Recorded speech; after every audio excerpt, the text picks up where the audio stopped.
পুজো শুরু হয়ে গিয়েছে। বছরের ৩৬৫টা দিন বাঙালি অপেক্ষা করে থাকে পুজোর এই 4টি দিনের জন্য। শহরে এখন বেশিরভাগ পুজোই হয় থিমের ওপর ভিত্তি করে।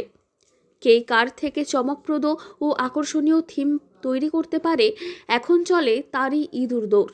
এই দৌড়ে বাদ নেই জেলাগুলিও। প্রতি বছরের মতো এবছরও জলপাইগুড়ি শহরে বেশ কয়েকটি বড় থিম পুজো হয়েছে, যেগুলোর মধ্যে জলপাইগুড়ি দিশারি ক্লাব ও পাঠাগারের পুজো অন্যতম। এবছর তাদের থিম মাটির টানে মায়ের কাছে। থিমটা হচ্ছে মাটির টানে মায়ের কাছে। আমাদের মণ্ডপে যা যা করা হয়েছে, যা যা জিনিস আছে দেখবেন সবই মাটির থেকে উৎপত্তি এবং মাটিতেই মিশে যাবে। এটা যখন মাটিতে ফেলে দেওয়া হবে এগুলো মাটিতে মিশে যাবে, এগুলো একটা পরিবেশকে কোনো দূষণ করবে না। আমরা একটা এই ভাবনা থেকে করেছি, একটা সচেতন করার চেষ্টা করেছি মানুষদের যে আপনারা প্লাস্টিক বর্জন করুন। পলিথিন, প্লাস্টিক এই সমস্ত জিনিস যেগুলো মানে ভীষণ ক্ষতি করে পরিবেশ। মাটি দিয়ে তৈরি নানান দ্রব্যাদি দিয়ে তৈরি করা হয়েছে এই মণ্ডপ, যাতে পরিবেশের কোনো ক্ষতি না হয়। ষষ্ঠী পেরিয়ে আজ সপ্তমী।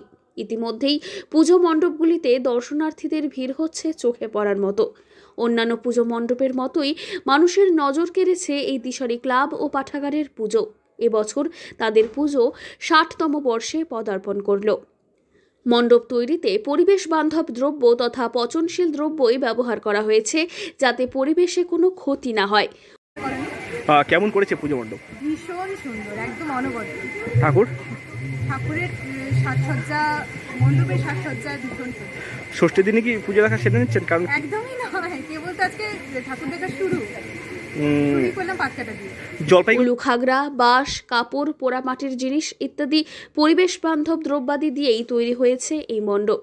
পুজো শেষে পরিবেশের যাতে ক্ষতি না হয়, সহজেই যাতে মাটিতে মিশে যায়, সেই দিকেই বিশেষভাবে নজর দেওয়া হয়েছে। জলপাইগুড়ি থেকে সুরজিৎ দে, লোকাল 18 বাংলা।